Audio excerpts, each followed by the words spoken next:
Hello. Sir. प्रणाम भैया, आप लोगों को आवाज़ आ रही है मेरी? जी सर। अच्छा।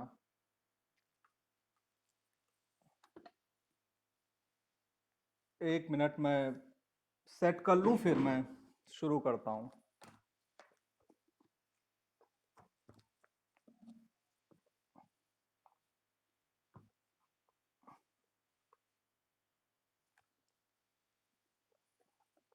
ठीक है। तो बाकी सारे फ़ोन आप लोग चाहें तो एक बच्चा कोई खोल के रखे अपना माइक, बाकी लोग बंद कर लें ताकि मुझे पता लगता रहे कि आवाज़ मेरी पहुंच रही है आप लोगों तक कि नहीं। आज 11 लोग हैं, यानी कि कुछ लोग बढ़े हैं। कोई भी रूम को लॉक नहीं करेगा भाई, है ना? अगर लॉक हो जाएगा तो खोल देगा। बच्चे फिर कहते हैं कि लॉक हो गया है। अगर आप लोगों की तरफ से लॉक होता हो तो लॉक ना कीजिएगा। चलिए।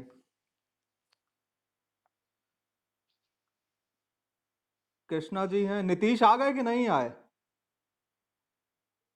जुड़े हुए अच्छा। और निशांत? हैं सर। अच्छा। और वो जो रामानुज रामानुज भी हैं आज तो दिखाई दे रहे हैं। ठीक।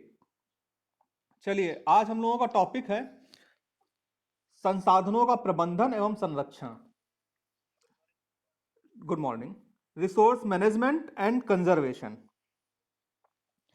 सबसे पहले हम लोगों ने संसाधनों को समझा कि संसाधन क्या होते हैं, फिर हम लोगों ने संसाधन के वर्गीकरण को समझा, संसाधनों की प्रकृति को समझा, संसाधनों के कंपोनेंट्स को समझा कि संसाधनों के अंतर्गत कौन कौन से तत्व आते हैं।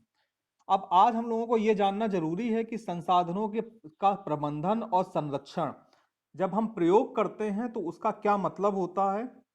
उसके बाद हम लोग जो हम लोगों के सिलेबस में जिन रिसोर्सेज के कंजर्वेशन एंड मैनेजमेंट की बात की गई है हम लोग उस पर चलेंगे। लेकिन उससे पहले जब जहां पे भी संसाधनों का प्रबंधन शब्द इस्तेमाल किया जा रहा है या संरक्षण शब्द इस्तेमाल किया जा रहा है तो यह जानना नितांत आवश्यक है कि उसका क्या अभिप्राय है। तो संसाधनों का प्रबंधन प्रबंधन आप प्रबंधन मैनेजमेंट मैनेजमेंट क्या होता है? जब आप मैनेजर मैनेजर शब्द इस्तेमाल सुनते हैं या मैनेज करना सुनते हैं तो उस मैनेज के अंतर्गत क्या होता है? जैसे कि किसी सेमिनार को मैनेज करना, या एक बहुत छोटी सी चीज ले लीजिए, होटल का मैनेजर। ठीक है ना? तो मैनेजर से क्या मतलब होता है? मैनेजर का मतलब होता है कि उसका अरेंजमेंट है और उसका कंट्रोल है। ठीक है। कंट्रोल का मतलब वो रेगुलेट कर रहा है, रेगुलेट कर रहा है कि मतलब मात्रा को। ठीक है। और अरेंजमेंट कर रहा है, जहां कमी हो रही है वहां चीजों को पहुंचा रहा है, जहां पे एक्सेस है वहां से चीजों को उठा रहा है। ठीक है। तो यानी कि ये जो पूरा है, ये जो पूरा सिस्टम है, इसी को कहते हैं हम प्रबंधन यानी कि मैनेजमेंट। तो इस मैनेजमेंट को हमें किस रेफरेंस में देखना है? रिसोर्स के रेफरेंस में देखना है, यानी कि संसाधन के रेफरेंस में देखना है। अब संसाधन के रेफरेंस में जब हम मैनेजमेंट करेंगे तो हमें किन किन बातों पे ध्यान देना पड़ेगा कि हमारी वर्तमान में आवश्यकता क्या है, हमें किस संसाधन की जरूरत है। हमारी जरूरत कौन डिसाइड करेगा? हमारी जो सामाजिक आर्थिक स्थिति है, कि हमारी सामाजिक स्थिति क्या है, हमारी आर्थिक स्थिति क्या है। हमें दो रोटी की भूख लगी है तो हम दो रोटी ही खाएंगे ना। तो उस सामाजिक आर्थिक स्थिति के हिसाब से हम अपने संसाधनों का मैनेजमेंट करते हैं। यानी कि हमारे पास हमारी सामाजिक स्थिति क्या है, हमारी आर्थिक स्थिति क्या है, हमारी शैक्षिक स्थिति क्या है, हमारे पास क्या टेक्नोलॉजी है, हमारी यूटिलिटी क्या है, और अगर हम इस संसाधन का जरूर उपयोग करेंगे तो क्या प्रभाव पड़ेगा, हमारे समाज पे क्या प्रभाव पड़ेगा, हमारे पर्यावरण पे क्या प्रभाव पड़ेगा। यानी कि किसी भी संसाधन के हम प्रयोग किस मात्रा में कर सकते हैं, किस विधि में कर सकते हैं, किस कंडीशन में कर सकते हैं, किस क्वांटिटी में कर सकते हैं, इन सारी चीजों को हम मैनेजमेंट में देखते हैं। अब ऐसे तो आपको बड़ा कॉम्प्लेक्स लगने लगा होगा कि मतलब ये तो बड़ी कॉम्प्लेक्स चीज है। तो इसको सहूलियत के लिए हम तीन भागों में बांट लेते हैं। यानी कि जब हम प्रबंधन का शब्द इस्तेमाल करेंगे तो उस प्रबंधन के अंतर्गत तीन चीजें आएंगी। वो तीन चीजें होंगी: संसाधनों का सर्वेक्षण, नंबर दो संसाधनों का मूल्यांकन, नंबर तीन संसाधनों का उपयोग एवं संरक्षण। तीन चीजें हैं।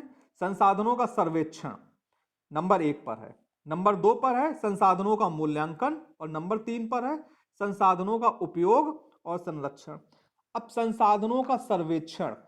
अब संसाधनों का सर्वेक्षण किसी भी क्षेत्र में कौन कौन से रिसोर्स हैं जो कि रिसोर्स की तरह इस्तेमाल किए जा रहे हैं, इसका एक सर्वेक्षण हो। जैसे कि आप लोग कहीं के भी संसाधनों का संसाधन संरक्षण पे काम करना चाहेंगे या संसाधन संरक्षण पे शोध करना चाहेंगे, काम करने का मतलब शोध करना चाहेंगे या अध्ययन करना चाहेंगे, तो आपको सबसे पहले वहां पे सर्वे करके एक प्राइमरी डाटा कलेक्ट करना पड़ेगा कि कौन कौन सी ऐसी चीजें हैं कि जिसको कि हम रिसोर्स की कैटेगरी में रख सकते हैं। ठीक है। और मत उनको जो वहां पे एज ए रिसोर्स यूज की जा रही हो। ध्यान रखिएगा प्रत्येक प्रदेश के या प्रत्येक क्षेत्र के रिसोर्सेस अलग अलग होंगे। तो आप एक सर्वे करके एक तालिका तैयार करेंगे कि संसाधन कौन कौन से हैं, फिर उन संसाधनों का वर्गीकरण करेंगे कि ये संसाधन जो हैं वो किस किस कैटेगरी में हैं, फिर उस संसाधन का मानव की कितनी उपयोगिता है। यानी कि अब इसके बाद हम अगले चरण की ओर जा रहे हैं कि अब हम उस संसाधन का मूल्यांकन करेंगे। संसाधनों का मूल्यांकन कैसे होता है? संसाधनों में छुपी हुई उपयोगिता के आधार में। भाई संसाधन का मूल्य क्या है, उसका उपयोग, एक पेन का आपके लिए यूज क्या है। अभी आप कुछ नहीं कर रहे हैं तो उसका मूल्य 5 या 10 रुपया है, लेकिन एग्जाम के टाइम में जब यही पेन आपका गिर जाता है या टूट जाता है या खराब हो जाता है और आपके पास लिखने के लिए कोई दूसरा पेन नहीं होता है, तो उसकी कीमत कितनी होती है आपकी नजर में? हजारों रुपए होती है। तो ठीक इसी तरीके से समझिए कि हम संसाधनों का मूल्यांकन करेंगे। अब हम जब मूल्यांकन करेंगे तो मूल्यांकन की भी कई कैटेगरीज कई विद्वानों ने बताई हैं। एक विद्वान है पार्क ने 4 कैटेगरी बताई है कि हम 4 हेड्स में या 4 पॉइंट्स में संसाधनों का मूल्यांकन करते हैं। पहला हेड होता है कि हम एकाकी जाति उपागम के अंतर्गत, यानी कि एक पर्टिकुलर सेक्ट के अंतर्गत देखते हैं कि एक पर्टिकुलर सेक्ट को उस संसाधन से कितना फायदा पहुंच रहा है। यानी कि मानव के एक पर्टिकुलर सेक्ट को जो वहां पे रह रहा है, जहां पे वो संसाधन है, उसको उससे कितना फायदा पहुंच रहा है। नंबर 2 पे देखते हैं कि जो वहां का एनवायरमेंट है, उस एनवायरमेंट को उस रिसोर्स से कितना फायदा पहुंच रहा है। नंबर 3 देखते हैं जो मानव के आवास हैं, उन आवासों को उस रिसोर्स से कितना फायदा पहुंच रहा है। नंबर 4 में इन तीनों चीजों को एक साथ समेट के, यानी कि जो मानव आवास है और जो एनवायरमेंट है, इन दोनों को मिला करके कितना फायदा पहुंच रहा है या कितना वो हमारे लिए उपयोगी है या कितना हमारे लिए मूल्यवान है। इस तरीके से संसाधनों का मूल्यांकन होता है। संसाधनों के ये मूल्यांकन के ये जो पैरामीटर्स हैं या किसी भी संसाधन का कितना मूल्य होगा, उसके अन्य भी पैरामीटर्स यानी कि अन्य भी मानक निश्चित किए जा सकते हैं। अब आ जाता है संसाधनों का उपयोग और संरक्षण। देखिए संरक्षण का संबंध हमेशा होता है विवेकपूर्ण उपयोग से, कि हमें ऐसा विवेकपूर्ण उपयोग करना है कि ये संसाधन सदैव हमारे लिए सुलभ बने रहें और हमारा परिस्थिति यानी कि जो हमारा एनवायरमेंट का जो ये जो संतुलन है वो संतुलन भी बना रहे, किसी भी तरीके से पर्यावरण अवनयन भी ना हो और हमारा सतत विकास भी होता रहे। तो इसी श्रेणी के इसी बात को ध्यान में रखते हुए हम संसाधनों का संरक्षण करते हैं। यानी कि संसाधन संरक्षण जब शब्द हम इस्तेमाल करते हैं तो उसका मतलब होता है संसाधनों का अनुकूलतम उपयोग। और सरल शब्दों में समझिए कि संसाधनों के अधिकाधिक समय तक अधिकाधिक मनुष्यों की अनुकूलतम आवश्यकताओं की पूर्ति हेतु अनुकूलतम उपयोग। यानी कि कोई भी संसाधन ज्यादा से ज्यादा समय तक ज्यादा से ज्यादा मनुष्यों को लाभान्वित कर सके, इसके लिए हमारा विवेकपूर्ण उपयोग है। इसी को हम कहते हैं संसाधन संरक्षण। अब संसाधन संरक्षण का यह कतई मतलब नहीं होता है कि हम संसाधनों का उपयोग ही ना करें। ठीक है, कि हम उसको संचित कर दें कि हमारे पास जो भी है अब भाई हम संरक्षण कर रहे हैं, हम इसका बिल्कुल इस्तेमाल करेंगे ना। हमें इस्तेमाल करना है, विवेकपूर्ण इस्तेमाल करना है, क्योंकि संसाधन उपयोग करने के लिए ही होते हैं। हमें उसका ना दुरुपयोग करना है, ना अति उपयोग करना है, ना शोषण करना है। हमें जाने कि हम आज उपयोग कर रहे हैं, हमारी आने वाली पीढ़ी भी उसका उपयोग करे, उससे लाभान्वित हो, इसलिए हमें उसका विवेकपूर्ण उपयोग करना है। पानी आज प्रचुर मात्रा में है तो हमें पानी की टंकी को फ्लो होने से पहले बंद कर देना है। ऐसा नहीं है कि पानी अपना टंकी बह रही है और हम फोन पे बतिया रहे हैं और ये कर रहे हैं और वो कर रहे हैं और पानी बहा चला जा रहा है। नहीं, ये क्या हुआ, संसाधनों का दुरुपयोग हुआ। विवेकपूर्ण उपयोग ये है कि हमें 5 मिनट में टंकी हमारी भर जाती है तो हम 5 मिनट खड़े रहें और टंकी भर जाने पे बिना पानी बहे उसको बंद कर दें। क्यों बंद कर दें? ताकि आज जो रिसोर्स हमें जिस तरीके से निशुल्क रूप से मिल रहा है, आने वाली जनरेशन को भी वो रिसोर्स निशुल्क रूप से मिलता रहे। That is the concept of, basic concept of conservation और संसाधन संरक्षण, रिसोर्स कंजर्वेशन। अब संसाधन संरक्षण को आप समझिए कि ये इसके किस किस तरीके से किस किस संसाधन के संदर्भ में आता है। तो संसाधन संरक्षण को जो मुख्य रूप से जो उपाय होते हैं वो ये होते हैं कि पर्यावरण के विभिन्न तत्व आपस में संबंधित होते हैं, अंतर संबंधित होते हैं। अगर किसी भी एक तत्व का शोषण हो रहा है और वो समाप्त हो रहा है तो ये क्या हो जाएगा, पर्यावरण के लिए असंतुलन पैदा करने वाली बात हो जाएगी। अभी अभी मैंने वाटर रिसोर्स का नाम लिया, वाटर रिसोर्स से ही बात आगे करता हूं, जैसे कि जल संसाधन है। जल संसाधन एक ऐसा संसाधन है, मान लीजिए आप इसका शोषण करते जाएं, शोषण करते जाएं, शोषण करते जाएं और ये रिसोर्स खत्म होने पे आ जाए, ठीक है।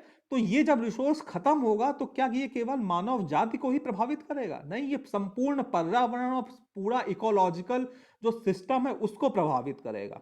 यानी कि आपको जो उपाय करने हैं वो इस बात को ध्यान में रखते हुए करने हैं कि कोई भी एक संसाधन सिर्फ एक को प्रभावित नहीं करता है, वो उसकी उसकी उसका शोषण या उसकी कमी संपूर्ण पर्यावरण को प्रभावित करती है। उस रिसोर्स से जुड़ी हुई एक चेन होती है, वो चेन, पूरी चेन डिस्टर्ब होती है। दूसरी चीज, कुछ संसाधन ऐसे होते हैं, इतनी सीमित मात्रा में होती है कि जिनके समाप्त हो जाने के बाद में उनका नवीनीकरण संभव नहीं होता।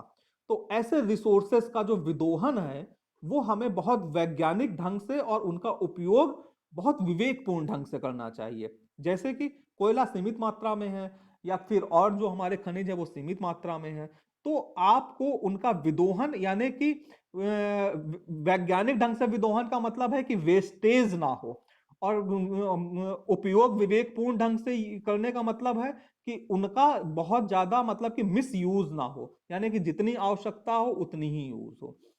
उसके बाद है कि तात्कालिक तथा अधिकाधिक आर्थिक लाभ के लिए कम मूल्यवान वाले संसाधनों को विनष्ट कर देना भी संसाधन की जिम्मेदारी है।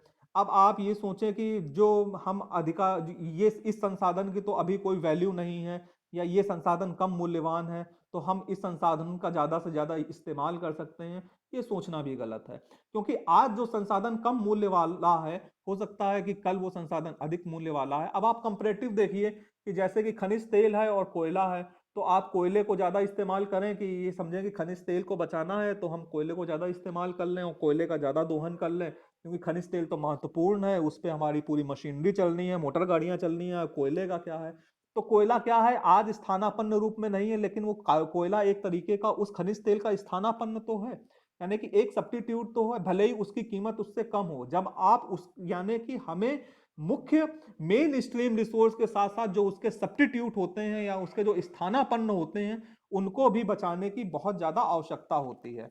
इसके बाद है अगला पॉइंट कि संसाधनों के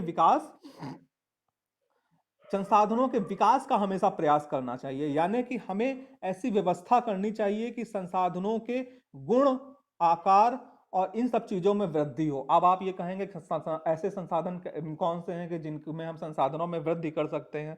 देखिए, हमने आपको पहले बताया था कि प्रकृति को समझना चाहिए, प्रकृति की स्वतः नियामक प्रणाली को समझना चाहिए। जो संसाधन हमें प्रकृति द्वारा निशुल्क भेंट के रूप में प्राप्त किए हैं हुए हैं वो समझ लीजिए कि प्रकृति की स्वतः नियामक प्रणाली के अंतर्गत एक स्थिति के बाद में प्रकृति अपने को खुद ब खुद हील करने लगती है, ठीक है।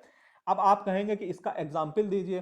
देखिए, इतने दिन लॉकडाउन हुए, आप लोगों ने न्यूज सुनी होगी कि जो पानी था नदियों का वो साफ होने लगा। आपने ये भी सुना होगा कि जालंधर जालंधर से आप लोगों लुधियाना से, हाँ, लुधियाना से हिमालय दिखाई दे रहा है और सहारनपुर से हिमालय दिखाई दे रहा है, ठीक है। तो ये सारी न्यूजें आप लोगों ने सुन, हाँ, है ना, ये सारी न्यूजें आप लोगों ने सुनी होगी। दिल्ली का पोल्यूशन कम हो गया है, यानी कि प्रकृति की जो स्वतः नियामक प्रणाली है, हमने प्रकृति को इतना टाइम दिया कि वो अपने आप को हील करके अपने आप को ठीक कर ले, ठीक है। जो उसकी अशुद्धियां थी वो प्रकृति ने खुद ब खुद दूर कर ली, प्रकृति स्वच्छ हो गई। तो यानी कि ये जो स्वतः नियामक प्रणाली है वो प्रकृति में सतत रूप से जारी है। लेकिन मानव की दखलंदाजी इतनी है कि वो स्वतः नियामक प्रणाली ही कार्यरत नहीं हो पाती है। ठीक उसी तरीके से बहुत सारे, देखिए आप लोग अपने माइक बंद कर लें, डिस्टर्ब हो रहा है, प्लीज प्लीज प्लीज। हाँ, तो जो बाकी कुछ रिसोर्सेज ऐसे और भी हैं जो कि हमारे उसी रिस्टोर हो जाते हैं, जैसे कि आप मिट्टी की उर्वरा शक्ति, ठीक है, जिस मिट्टी में आप खेती करते हैं उस मिट्टी की उर्वरा शक्ति का धीमे धीमे ह्रास होने लगता है। या आप लोगों ने मृदा अपरदन का नाम सुना होगा, तो इसको रोकने के लिए आप वो जो खाद होती है, गोबर की खाद होती है, जैविक खादें होती हैं, उनका प्रयोग कर सकते हैं ताकि मिट्टी की उर्वरा शक्ति बढ़े। ठीक इसी तरीके से वन संसाधन होते हैं जिनको कि रीस्टोर किया जा सकता है। फिर दूसरी अगली अगली वो है कि कुछ संसाधन हैं जो हमारे देश के लिए अत्यंत आवश्यक हैं लेकिन सीमित मात्रा में उपलब्ध हैं। तो हमें उन संसाधनों का विवेकपूर्ण उपयोग करना चाहिए और उन संसाधनों के स्थान पे जो उनका विकल्प हो, हमें उस पर भी ध्यान देना चाहिए कि हम उन विकल्पों का इस्तेमाल करें। फिर उसका यह है कि संसाधनों के हमें बहुउद्देशीय प्रणाली विकसित करनी चाहिए, जैसे कि बहुउद्देशीय घाटी योजना होती है ना, तो हमें इस तरीके से बहुउद्देशीय योजनाओं के अंतर्गत एक ही संसाधन का कई माने में या एक ही संसाधन का कई माने में हमें प्रयोग करना चाहिए।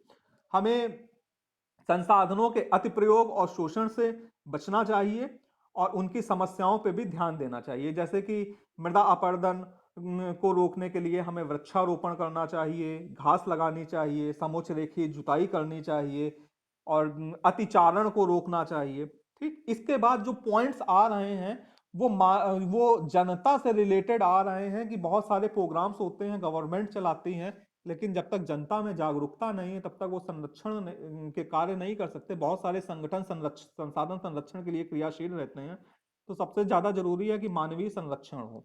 मैं हमेशा जब भी यूनिवर्सिटी आता हूँ तो एक घर रास्ते में पड़ता है, वो सवेरे सवेरे पाइप ले करके पौधों को पानी देने का उनका मतलब एक तरीके का शौक है, तो वो पौधों को पानी देते हैं। उनको इस बात का अंदाजा भी नहीं, न जाने कितना पानी उस तरीके से वेस्ट जाता है। पानी जड़ों को दिया जाता है, पत्तियों को नहीं दिया जाता है। वो पत्तियों से लेकर के, बाउंड्री से लेकर के सड़क को तक को धुल देते हैं, ठीक है ना। तो इस तरीके से आप जब तक मानवीय जागरूकता नहीं होगी इन रिसोर्सेज के लिए, जैसे कि अभी मैंने वाटर रिसोर्स का नाम बताया, बहुत कॉमन सी चीज है कि पानी की टंकी खोल देना और बैठ जाना और टीवी देखते रहना और भूल जाना कि मोटर चल रही है, और उसके बाद जब हजारों लीटर पानी बह जाए तो उसके बाद भी मलाल ना होना कि मतलब कि इतने लीटर पानी बह गया। और यही पानी जब उन जगहों पे, जैसे कि पिछले साल मद्रास में हुआ था, पानी की क्राइसिस हो गई थी, दिल्ली में हो जाता है, पानी की क्राइसिस हो जाती है, तो वहां पे पानी का मोल समझिए आप, कि जहां पे मतलब कि आदमी को जिस दिन आपके घर में लाइट ना आए, मान लीजिए 72 घंटे लाइट ना आए, तो और आपका सबमर्सिबल ना चले और मोटर ना चले, तो आपको पानी की अब वैल्यू पता लग जाती है कि पानी कितना आपके लिए वैल्यू है। घर में 2 ही बाल्टी पानी हो, तो इस चीज को समझना चाहिए कि जो भी संसाधन है उनका विवेकपूर्ण उपयोग हो और संसाधनों का अनावश्यक उपयोग करने वालों पे, जैसे कि लास्ट टाइम हुआ था कि जब पानी की क्राइसिस हुई थी कि कोई अपनी वो कार नहीं धुलेगा और ये नहीं धुलेगा, बहुत सारे प्रतिबंध सरकार की तरफ से लगाए गए थे। तो इस तरीके के कुछ प्रतिबंध भी होने चाहिए कि संसाधनों के विनाशकर्ता को मतलब कि थोड़ा सा भय हो कि अगर हम संसाधनों का इस तरीके से अनुचित प्रयोग करेंगे तो हमें दंड दिया जा सकता है, और थोड़ी सी मानवीय जागरूकता हो। तो ये सारे प्रयत्न जो होते हैं, यानी कि जहां पे सरकार और मानव और के एफर्ट शामिल हो करके जो विवेकपूर्ण उपयोग को करते हैं, वो ये सारी जितनी भी प्रक्रिया है वो सब कुछ संसाधन संरक्षण के अंतर्गत आती है। तो अब आप लोग मतलब कि जो भी आप लोगों की इस संबंध में जिज्ञासा हो वो पूछ सकते हैं। मैं अपनी बात को यहीं पे खत्म करता हूँ। मैं एक एक करके नाम बुलाता हूँ, आप पूछ लीजिए। ठीक, अनूप सिंह राठौर। अनूप सिंह राठौर। अनूप, हाँ भैया पूछिए। जी सर, जैसा कि आपने बताया सर, हम्म। एग्जाम्पल एक उदाहरण में हम्म। कि जैसे क्या हम यूनिवर्सिटी जा रहे थे और हम्म। पानी का जो एक घर पड़ता है वो पानी दे रहे थे, हाँ। और पानी इतना ज्यादा वेस्ट कर रहे थे, जी। जड़ों का ना देकर पत्तों पर दे रहे थे। जी। और जैसे कि हम स्टूडेंट, हमको उस जगह पर क्या करना चाहिए? उनको समझाना चाहिए या नहीं, इग्नोर करना चाहिए? देखिए समझाने का मतलब आप अपनी तरह से शालीनता के साथ ये कह सकते हैं, मतलब लेकिन वो अगर पढ़े लिखे हैं तो जागरूकता जो होती है वो स्वयं से होती है, ठीक है ना। समझाने का काम मतलब कोई समझाने में कोई वाद विवाद ना हो, आप उनसे शालीनता के साथ कह सकते हैं कि मतलब कि रिसोर्स वेस्ट जा रहा है। लेकिन जब समाज इतना सुसंस्कृत ना हो कि आपकी बात को सकारात्मक ढंग से ले, तो वहां पे मतलब कि एक ये जो कैंपेन चलाए जाते हैं ना शिक्षा, जैसे कि सेव वाटर इनिशिएटिव की एक शुरुआत में दूरदर्शन में एक एडवर्टाइज आता था कि एक आदमी दाढ़ी बना रहा है, नल खुला हुआ है, पानी बहता जा रहा है, और फिर जब वो आधी शेव कर चुका होता है, पानी खत्म हो जाता है ना, तो वहीं पे लिख करके आता है सेव वाटर। तो आदमी के दिमाग में ऐसी सोच पैदा होती है। तो ये जो सोच पैदा होना का काम है वो आदमी को खुद ब खुद होती है, आप लाख कहेंगे तो अभी नहीं होगी। जब वो उस क्राइसिस को फील करेगा तो वो स्वतः होगी। ऐसे आप कहेंगे वो आपकी बात को एक ज्ञान समझ करके इग्नोर कर देगा, या आपको बहुत बड़ा जानकार समझ करके वो कर देगा, क्योंकि यहाँ का माहौल उस तरीके का नहीं है। ठीक है ना? आपको आप अपनी तरफ से या अपने सेटिस्फेक्शन से लिए उसके उससे कह सकते हैं या कहना चाहिए, लेकिन आपकी बात को वो शालीनता के साथ में तभी स्वीकार करेगा जब उसके अंदर सेल्फ इंस्पिरेशन पैदा होगा। ठीक है? ठीक। विनीता शर्मा, विनीता शर्मा। हाँ भैया, बताइए। अच्छा ठीक है। CB, CB, CB.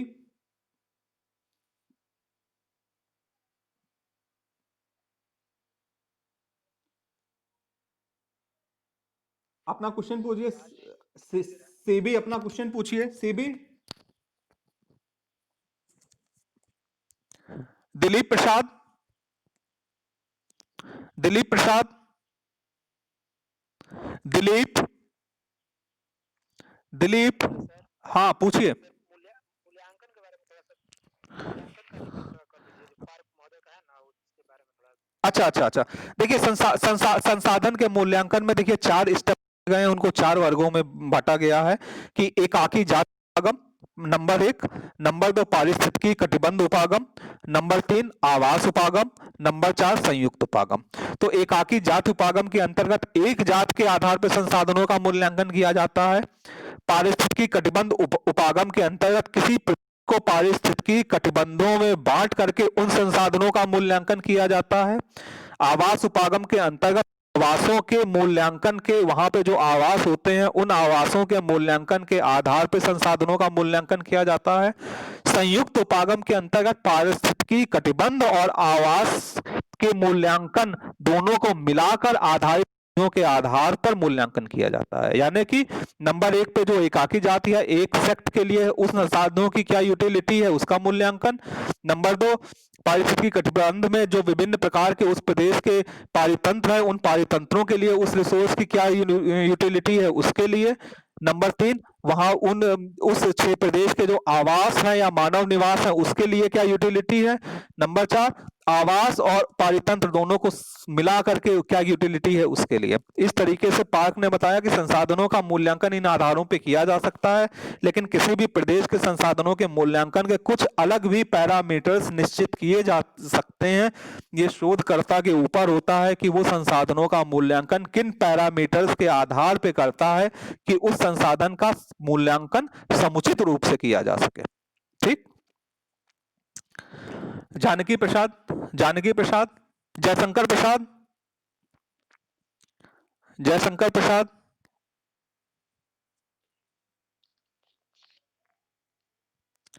Jaishankar Prasad.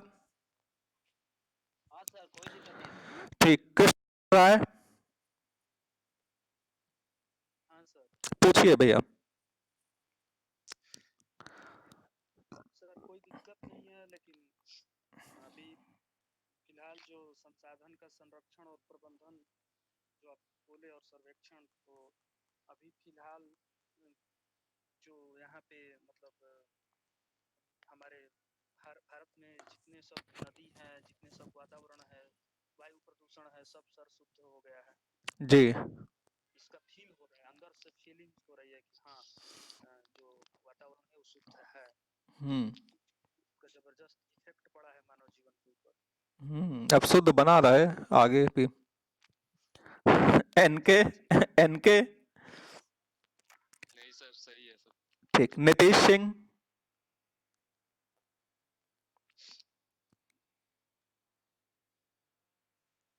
Nitish Singh. हाँ, आपको कुछ पूछना हो पूछ लीजिए इससे रिलेटेड। ठीक है, पूजा कुमारी,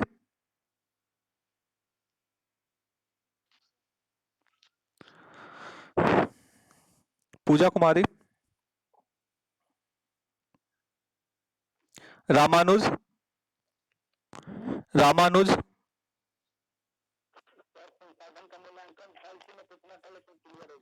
एक मिनट, जे जे जे।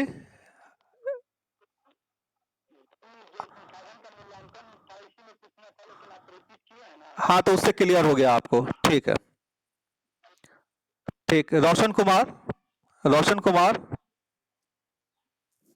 जी सर। हाँ, पूछिए बेटा। जी सर, कोई डाउट नहीं है, ठीक, कोई डाउट नहीं है सर, ठीक, ठीक, क्लियर है, ठीक है। ठीक। सोनी कुमारी, सोनी कुमारी,